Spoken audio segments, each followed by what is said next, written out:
वल्लरी विराजमानमूर्धनि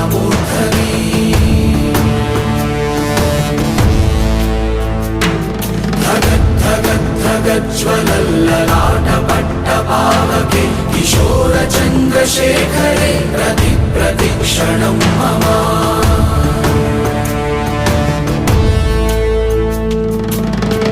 ആരിവൻ കല്ലും തൂക്കിപ്പോയിടുന്നോൻ പൈതൽ പോലെ തോളുമേലെ നിന്നെ തൂക്കിപ്പോയിടുന്നോൻ ആരോരും കണ്ടതില്ല ആരുമേ കേട്ടുമില്ല